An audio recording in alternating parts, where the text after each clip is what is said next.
चुनाव जीतने के बाद सरजू राय जो है पूरे रेस में दिखाई पड़ रहे हैं। अपने क्षेत्र में कहाँ कहाँ अतिक्रमण है, किस तरह से दुकानें बनी हुई है, क्या क्या व्यवस्थाएं हैं, वो पहुंचे हैं कदमा क्षेत्र में। जहाँ कदमा क्षेत्र में वो तमाम जो पहलू है उसको जांच कर रहे हैं, वो समझने का प्रयास कर रहे हैं कि आखिर क्या कुछ क्षेत्र में हुआ है। उनके साथ उनके समर्थक हैं जो दिखा रहे हैं कि किस क्षेत्र में क्या हुआ है। कारण कि 5 साल वो पूरब के विधायक थे जमशेदपुर, और उसके बाद जैसे ही पश्चिम के विधायक बने वो जो है पूरे एक्शन मूड में दिखाई पड़ रहे हैं। तमाम जो कार्यकर्ता हैं उनके साथ वो दिखाई पड़ रहा है और कदमा सोनारी सहित तमाम क्षेत्रों में वो जा कर के निरीक्षण कर रहे हैं, समझना चाह रहे हैं कि किस क्षेत्र में क्या चल रहा है।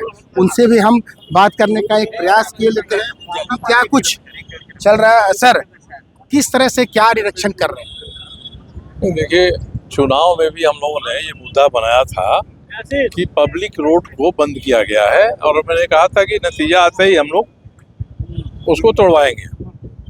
23 को नतीजा आया, 24 तारीख को मैंने टाटा स्टील लोगों से बात किया, 25 को फिर हम लोग आए, अंदर में घूमे, देखे और महसूस हुआ कि वैकल्पिक रास्ता इनको देना चाहिए। और ये रोड बंद करते हैं तो पब्लिक की असुविधा के लिए कोई ना कोई रास्ता होना चाहिए।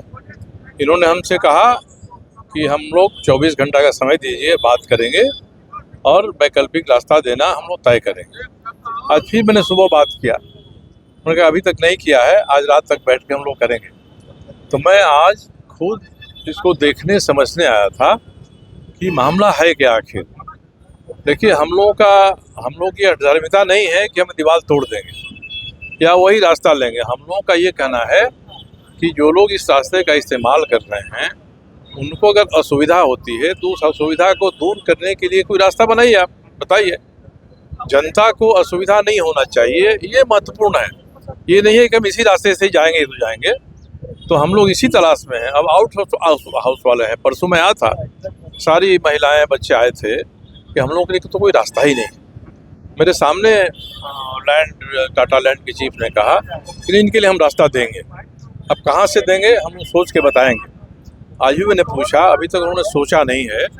तो मेरा आज आने का ही मकसद है कि जरा सरजमीन पर जाकर मैं देख लूँ, समझ लूँ कि कठिनाई आम पब्लिक को है, दूर हो रही है, उसको कैसे दूर किया जाएगा। आउट हाउस वालों के लिए क्या रास्ता बनेगा।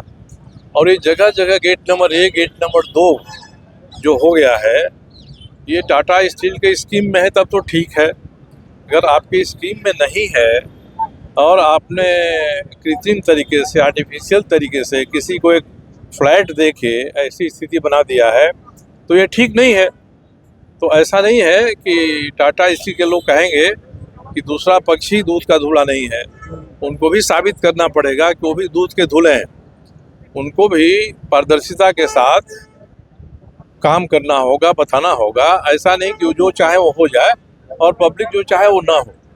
तो हम लोग इस खुले मन से, खुले दिल से हम लोग यहाँ पर है कि ये रास्ते बंद होने से आम जनता को कठिनाई हो रही है, तो कठिनाई दूर होनी चाहिए। और इसके भीतर आउट हाउस के लोग रहते हैं, गरीब लोग हैं, पैदल जाते हैं, बच्चे स्कूल जाते हैं, उनके लिए भी एक रास्ता मिलना चाहिए। टाटा स्टील किसी को भी कोई घर दे दे।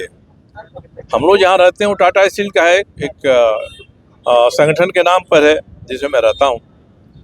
तो हम लोगों ने कोई आसपास घेर के तो नहीं कहा है कि आप हमारे लिए गेट नंबर 1, गेट नंबर 2 कर दीजिए। क्या लग रहा है कि हथौड़ी चलाना पड़ेगा कि टाटा स्टील कोई रास्ता निकालेगी? हम लोग तो बातचीत से चाहते हैं कि मामला सुलझ जाए, और बातचीत जब फेल होगी तभी तो कोई डायरेक्ट एक्शन होगा ना। और मुझे उम्मीद है कि इतनी सलाहियत, इतनी सूझबूझ इनको है कि अगर ये मामला केवल बहुत छोटा सा एक रास्ते का नहीं है, ये मामला टाटा स्टील के वर्क कल्चर का भी है। इनकी कार्य संस्कृति क्या है। त्रिपक्षीय वार्ता का भी रास्ता बन रहा है क्या सर? कि एक तरफ बन्ना गुप्ता जी बैठ जाए, आप बैठ जाए, टाटा स्टील बैठ जाए। से क्या मतलब है? अब मेरे से कोई मतलब नहीं, हम तो जनता की बात को लेकर रहे हैं। बन्ना गुप्ता से क्या लेना देना हम लोगों का इसमें?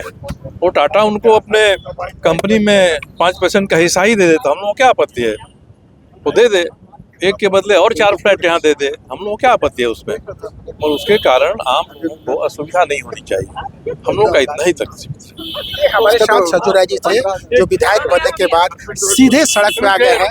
तमाम क्षेत्रों में जिस तरह से अतिक्रमण और तमाम जो दुकानें हैं वो है उसका निरीक्षण आप आगे जा रही हैं, उन्होंने माइक साफ तौर पे कहा है कि जिस तरह से सड़क पे कब्जा किया गया है वो सड़क को खाली करना होगा। टाटा स्टील उसको अपने से करवा ले, जिला प्रशासन उसमें मदद करे, अन्यथा जो है बीच का रास्ता निकालना पड़ेगा। तो इसी देखरेख में सरजू राय जो है सड़क पे कदमा निकले और कदमा के तमाम जो क्षेत्र है उसका निरीक्षण करके दिखाई दिए। साथ में साफ तौर पे कहा है कि टाटा स्टील का जो वर्क कल्चर है वो गलत है, उस पर ध्यान देने की जरूरत है। अब देखना काबिल दिलचस्प है कि कब तक सड़क जो बंद हो गई है, दीवार खड़ी हुई है, वो सरजू राय खाली करा पाते हैं या फिर यूं ही ये मामला लटका रहता है। अपने सहयोगी नवीन के साथ इंद्रजीत सिंह, समाचार प्लस, जमशेदपुर।